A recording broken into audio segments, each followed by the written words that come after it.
Greetings, wanderer, and welcome to the Acropolis, the shining jewel of Athens. My name is Aspasia. Though I am not originally from Athens, I have climbed to the top of its social ladder using my wit and intellect. I've even earned the love of Pericles, one of the most powerful men in the city. The mind truly is a beautiful thing. The Acropolis of Athens is a bastion of art and culture worthy of the gods themselves. Within this citadel, you will find many important sacred buildings, as well as some of the most magnificent art in all of Greece. You are in for a very enlightening visit. When you're done, come find me, and we can discuss the things you have seen. Farewell for now.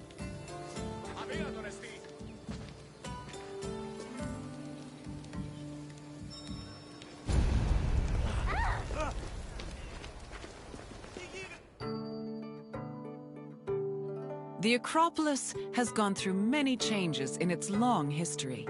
It began as a simple rock, was settled as early as the Neolithic period, and then became a fortress in the Mycenaean period. Stone buildings started appearing in the 7th century BCE.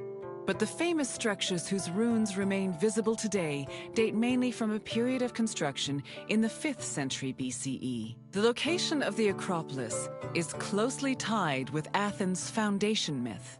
Supposedly, it was the site where Athena and Poseidon competed for the city's patronage. This connection gave the Acropolis a sacred aura, and it was considered the religious heart of the city.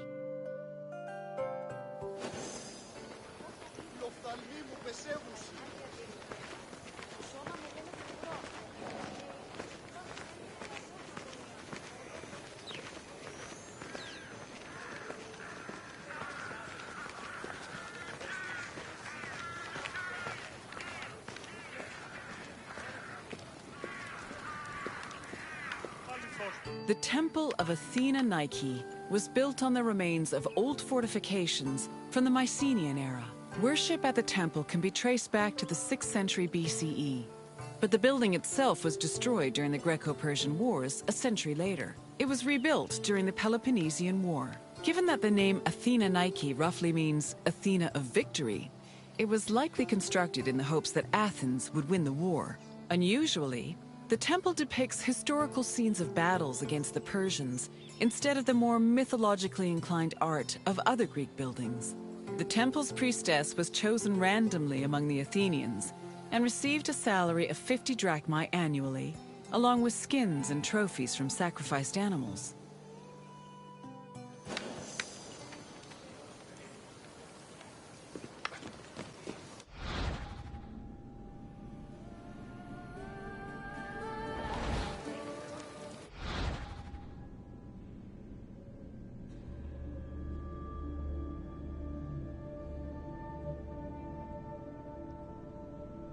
The Temple of Athena Nike was built on the remains of old fortifications from the Mycenaean era. Worship at the temple can be traced back to the 6th century BCE, but the building itself was destroyed during the Greco-Persian Wars a century later. It was rebuilt during the Peloponnesian War. Given that the name Athena Nike roughly means Athena of victory, it was likely constructed in the hopes that Athens would win the war. Unusually, the temple depicts historical scenes of battles against the Persians instead of the more mythologically inclined art of other Greek buildings. The temple's priestess was chosen randomly among the Athenians and received a salary of 50 drachmae annually, along with skins and trophies from sacrificed animals.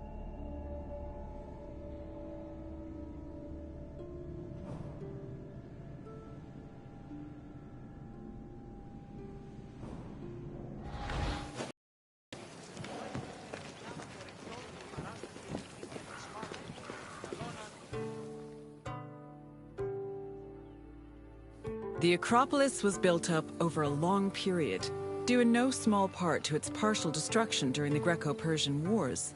It was in the 5th century BCE, though, that the Acropolis received its most significant improvements. This period was an extremely prosperous time for Athens, both financially and culturally. With a booming economy bolstered by trade and the Lavrion silver mines, Pericles, the leader of Athens, financed a huge project to rebuild the citadel. He enlisted the help of renowned artists, like the sculptor Phidias, as well as the architects Iktinos and Callicrates. Together, they erected buildings like the Parthenon and the Propylaea Gateway. Pericles' goal was to make the Acropolis into a glorious monument to the gods and to mortal Athenians.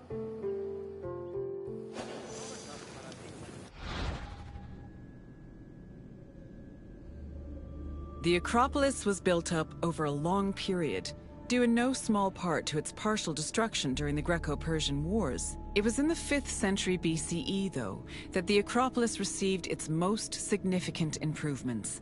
This period was an extremely prosperous time for Athens, both financially and culturally. With a booming economy bolstered by trade and the Lavrion silver mines, Pericles, the leader of Athens, financed a huge project to rebuild the citadel. He enlisted the help of renowned artists, like the sculptor Phidias, as well as the architects Iktinos and Callicrates. Together, they erected buildings like the Parthenon and the Propylaea Gateway. Pericles' goal was to make the Acropolis into a glorious monument to the gods and to mortal Athenians.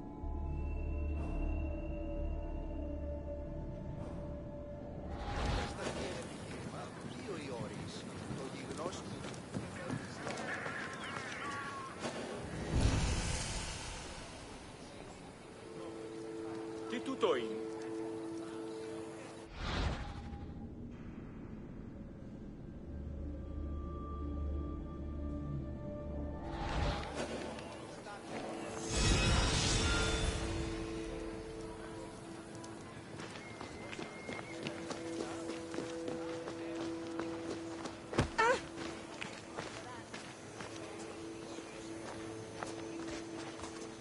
The Acropolis has gone. It began as a stone building. The location of supposedly.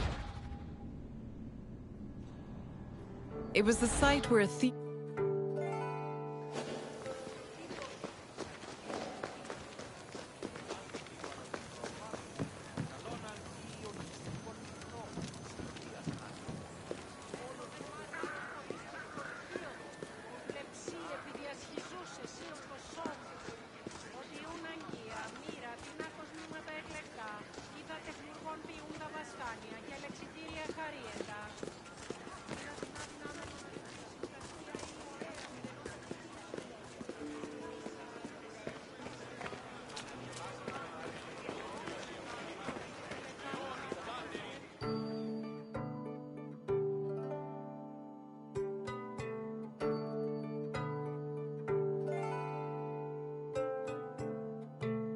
behind the Propylaea was the giant bronze statue of Athena Promachos, or Athena who fights on the front lines. That name was reflected in the spear and shield the statue held in its hands. It was erected in the mid-5th century BCE by the artist Phidias. According to an inscription, it took 9 years to make and cost almost 500,000 drachmae. At approximately 10 meters tall, the statue was apparently so large that Pausanias claimed its helmet and spear tip could be seen from the sea near Cape Sunion, 60 kilometers away. The ornamentation on the statue's shield was engraved by the metalsmith Mies.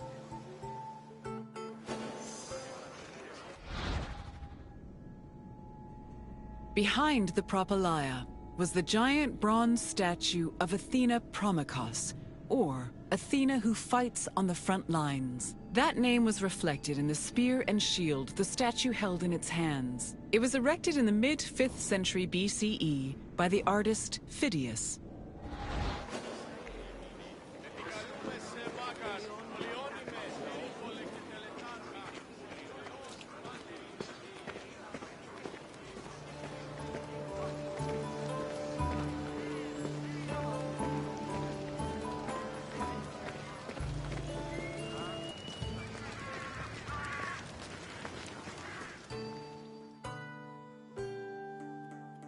The Eraphoroi were young girls between the ages of 7 and 11 who were in charge of special rites. A list of 4 girls was drafted by the Assembly of Citizens, from which the High Magistrate, the Archon Basileus, chose 2 to serve as Eraphoroi for the year.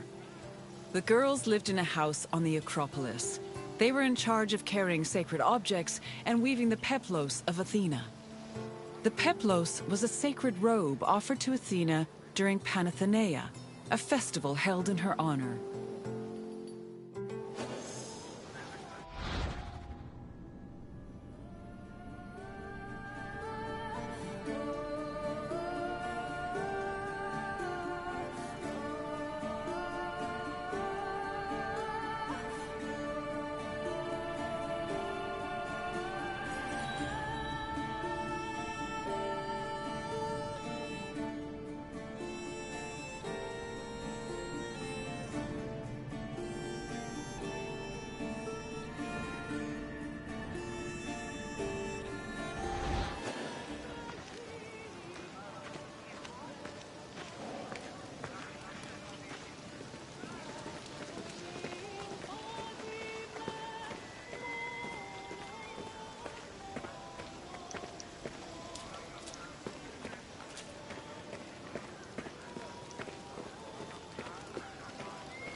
The Erechtheion was an atypical temple.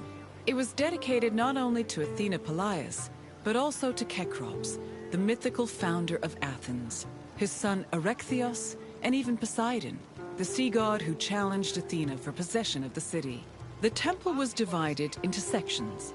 The eastern part housed a statue dedicated to Athena, while the western section jointly belonged to Poseidon and Erechtheos.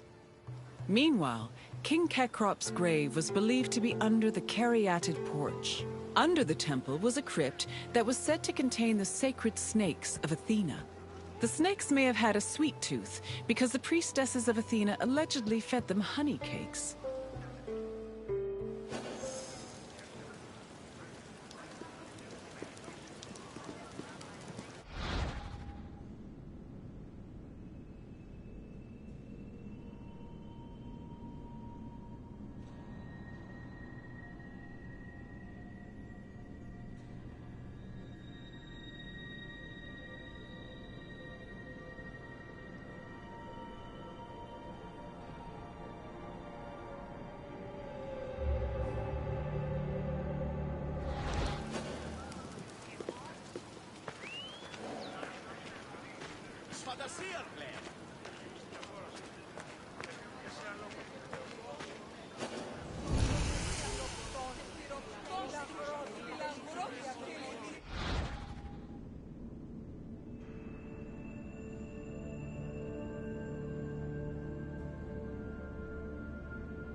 The Parthenon is one of the most well-known buildings in the world and an enduring symbol of ancient Greek civilization.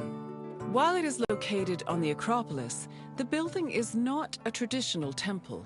It was built by the sculptor Phidias and the architects Callicrates and Ictinus as a great monument to the glory of the city of Athens. That glory is evident in its many carvings. One of the most carved monuments in Greek architecture, the Parthenon's decorations depict several mythological scenes. These include the birth of Athena, her fight against Poseidon for the patronage of Athens, the gods' battle with the giants, and the procession of the great Panathenaea.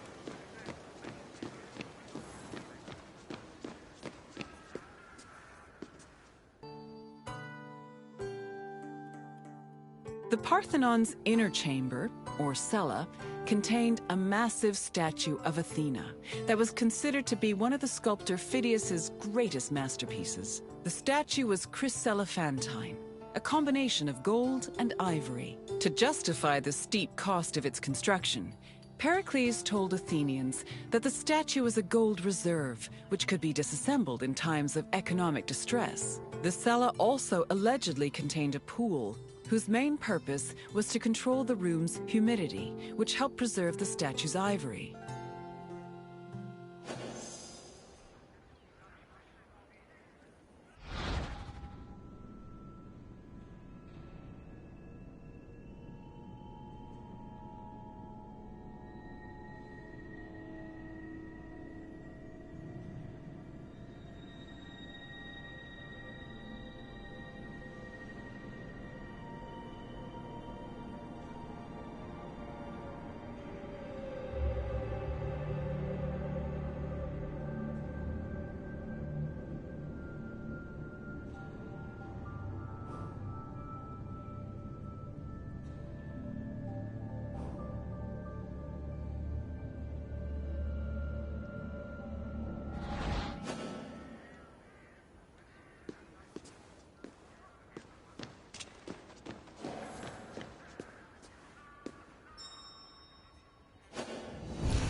Athens' treasury was located in the Parthenon, where it was believed to be protected by Athena herself.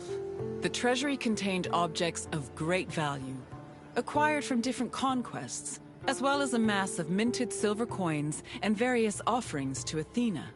Pericles also decided to move the entirety of the Delian League's treasure to the Parthenon in 454 BCE. This was a great testament to Athens' power over the rest of Greece. The riches were divided into two parts, the Demosia, which belonged to the city, and the Hiera Cremata, which was dedicated to the goddess and only used for religious purposes.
And what did you think of the Acropolis? It truly is quite something, isn't it?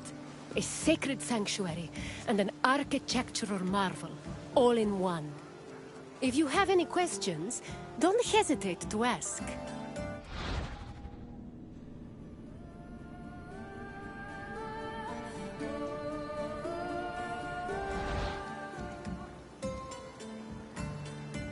You're confident enough for a test? Very well.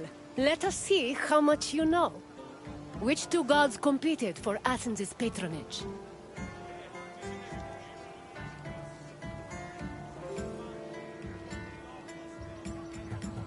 Correct.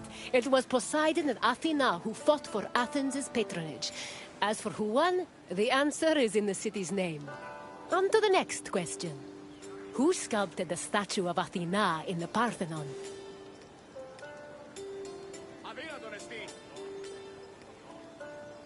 Correct. The renowned sculptor Phidias made the statue, which was considered one of his masterpieces. And now, the final question. Which king's tomb was believed to be under the Caryatid porch?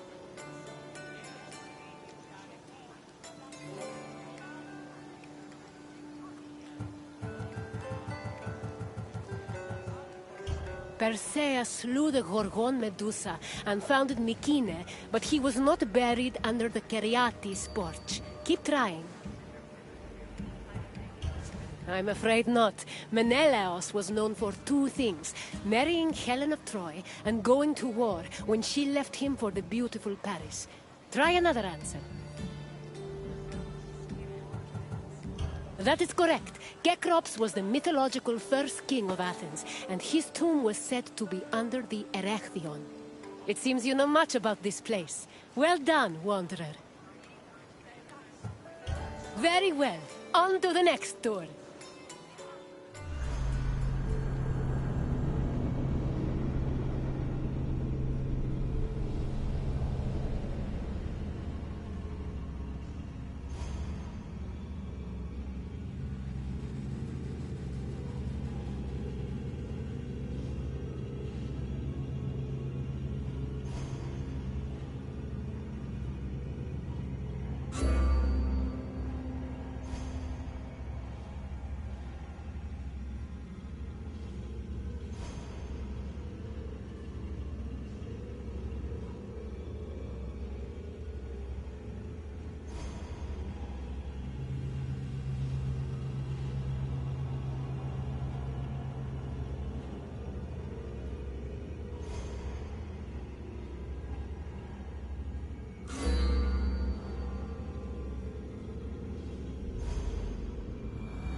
Welcome, traveler, to the ruins of Mycenae.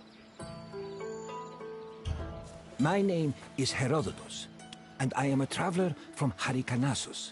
I retrace the cause of various events, such as wars and great calamities.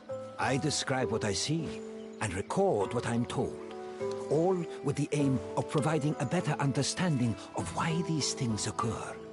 Look for me to introduce you to many sights. It is humbling to stand in the remnants of such a great civilization. Looking at these ruins, I am reminded that the past is never as far behind us as we think. These are the ruins of Mycenae, center of the old Mycenaean civilization. It was home to great warriors and heroes. In many ways, places like Athens and Sparta stand on the shoulders of its accomplishments.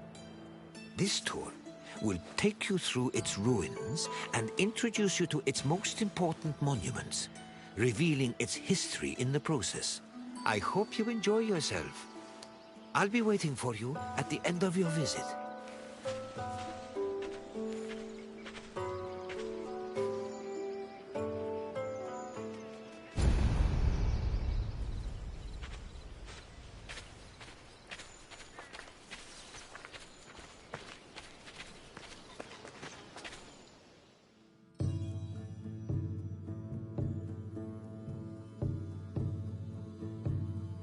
The Mycenaean civilization flourished in the Late Bronze Age between 1600 and 1200 BCE. During this period, it was mainly located in the Peloponnese and central Greece. Mycenaeans were known for exploring distant lands. Notably, they battled the Hittite allied city of Walusa in a conflict that was believed to be the inspiration for Homer's Trojan War. But the Mycenaean people didn't only travel to fight. They learned much from their neighbors, the Minoans of Crete, such as how to write syllabic script on clay tablets. Such tablets provide evidence that Mycenaeans spoke an early form of Greek. They also tell of how great Mycenaean kings ruled over their warriors from opulent palaces in places like Mycenae, Thebes, and Knossos.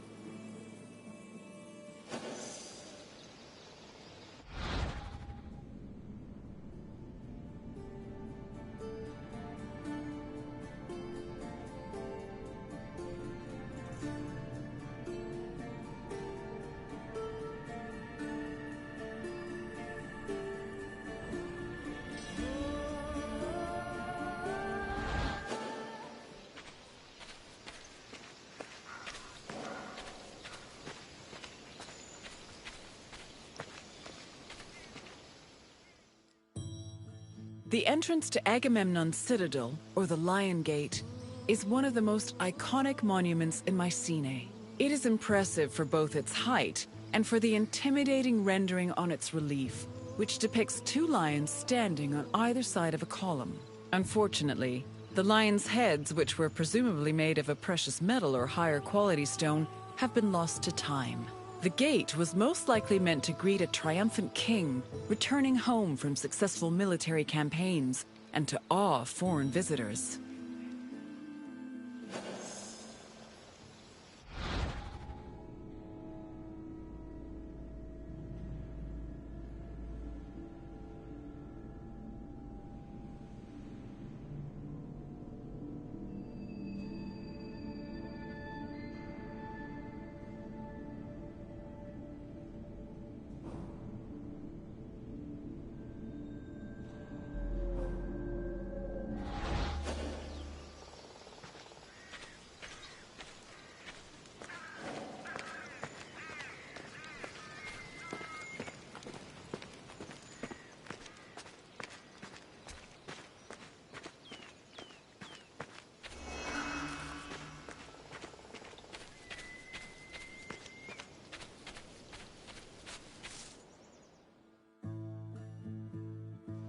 When these shafts were discovered by archaeologist Heinrich Schliemann in 1876, he believed the 6 gold-filled graves to be connected with the family of the great king Agamemnon, even going so far as to proclaim a gold mask he found within to be the death mask of Agamemnon. However, This was refuted by later excavations, which showed that the 19 bodies buried in the shafts dated back to a few hundred years before Agamemnon was even born. In fact, at the time of the body's burial, the Lion Gate and the citadel walls had not even been built yet. It's estimated that the people in the graves were members of the first Mycenaean dynasty. The graves later became a place of worship for Mycenaean kings, who raised walls to protect them. These walls helped preserve several incredible artifacts, including women's jewelry, death masks, and masterfully crafted weapons.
By 1250 BCE, Mycenae was at the height of its power, and its living quarters and workshops were numerous. Houses were built everywhere, from the top of the palace's hill near the king's residence, to the slopes and terraces within the walls, to the nearby hills outside the citadel.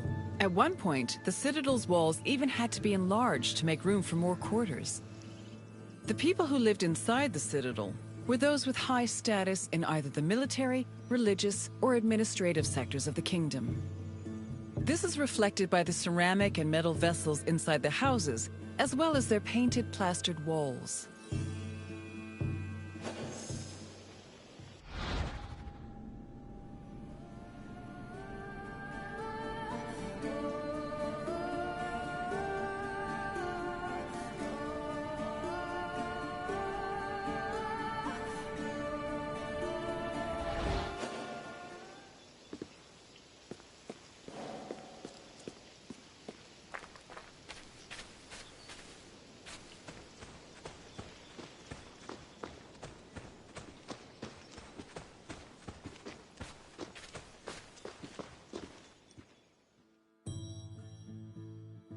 A traveler seeking an audience with the king would have first ascended a steep ramp from the Lion Gate to the citadel's summit. Here, they would have walked into the palatial complex through a grand entrance called the Propylon. Once inside, their gaze would immediately be drawn to the palace's main hall, a monumental area known as the Megaron. The vividly decorated Megaron, which glittered with precious objects and colorful frescoes in its heyday, was where the king would have received the traveler. If the king was feeling generous, he would have shared with the visitor the palace's most marvelous feature, its commanding and majestic view, which stretched from the plain of Argolis to the gleaming Aegean Sea.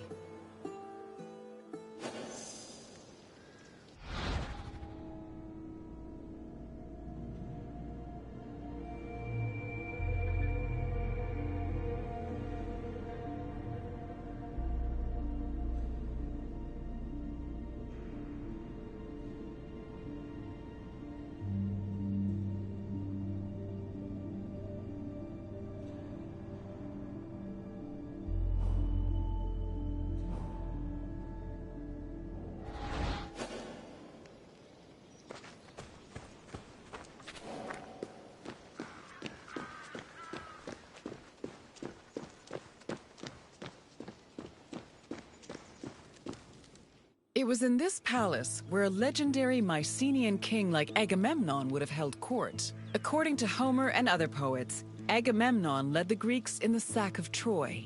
Stories say that he was a fearsome warrior on par with Achilles, but also an overly ambitious and arrogant ruler. He sacrificed his own daughter, Iphigenia, to convince Artemis to grant his ships passage to Troy. After conquering the city, he returned to Mycenae with mounds of riches, and a Trojan named Cassandra as his concubine. Agamemnon's wife, Clytemnestra, was not pleased with her husband's sacrifice of their daughter. She plotted to murder her husband out of anger. The plot was successful, and, depending on the version of the story, Agamemnon was either murdered in his bath by Clytemnestra or killed by his cousin Aegisthus during a banquet.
You've completed the tour. I trust it was an eye-opening experience. Though it did not last, Mycenae was a sort of precursor to what would eventually become the Greek civilization we know today. It's important we remember them, if only to avoid repeating their mistakes. Now, what else would you like to do?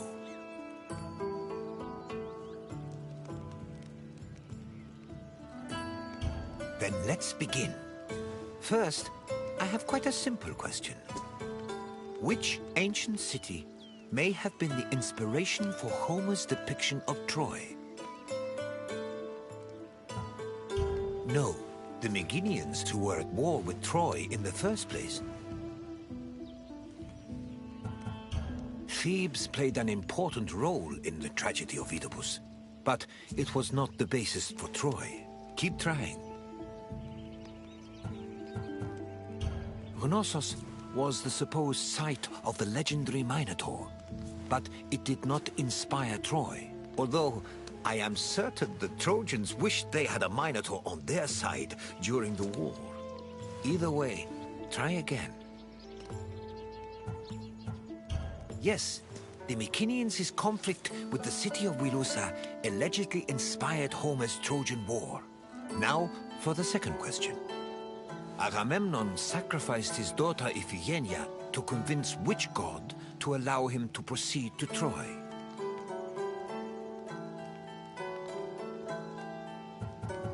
Yes, Agamemnon sacrificed Iphigenia to reconcile with Artemis, who then allowed his ships to pass to Troy.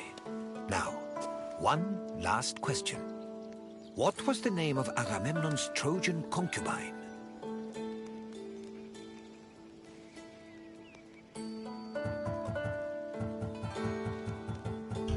I'm afraid Menelaus was Agamemnon's brother. Keep trying. Iphigenia was Agamemnon's daughter. Try again. No, Clytemnestra was Agamemnon's wife. Try a different answer. Correct. Following the sack of Troy, Agamemnon sailed home with the Trojan prophetess named Cassandra. You've studied the ruins well, traveler. I appreciate your desire for more knowledge. Let us continue.